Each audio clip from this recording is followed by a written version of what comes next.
Qu'est-ce qui se passe, les garçons? Expliquez-nous. On a trouvé quelque chose d'horrible. Descendez au sous-sol, s'il vous plaît. J'arrive toujours pas à y croire. On a vécu un truc digne d'un film d'horreur. On avait loué un chalet à Saas-Fee, en Suisse, assez isolé, avec une forêt juste à côté.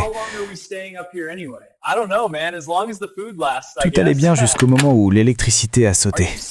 Mes amis ont décidé d'aller vérifier le compteur dans la cave, parce que oui, ces chalets ont des caves. En arrivant en bas, ils découvrent que le fusible avait sauté. Ils en trouvent un à côté du compteur, le remplacent et rétablissent enfin l'électricité. Mais là, ils ont remarqué un grand congélateur dans un coin. Pour se faire peur, on s'est mis à rigoler et à dire « Ouh, c'est les congèles qu'on voit dans les documentaires, là où les gens cachent des corps. »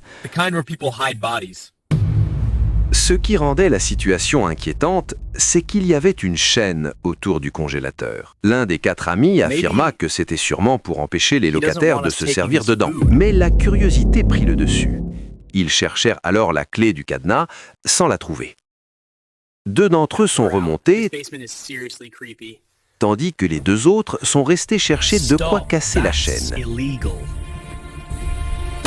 Les 2 qui étaient remontés se sont posés devant la télévision, quand soudain, les hurlements de leurs amis restés dans la cave ont résonné. Ils sont descendus pour les rejoindre, et là, le congélateur était ouvert. Dedans, il y avait le corps d'un vieil homme. On a fui, et on a couru dehors. Heureusement, on a réussi à capter du réseau et à appeler la police.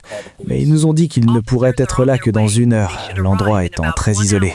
Et on devait rester à l'intérieur du chalet, les températures étant bien trop basses dehors. On vérifiait de temps en temps que personne ne se trouvait à l'extérieur.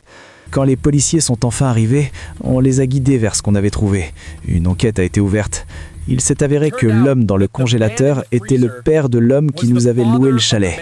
Il n'avait pas déclaré la mort de son père et continuait à percevoir sa retraite et louer le chalet en son nom, profitant de cet argent pour boire et vivre discrètement.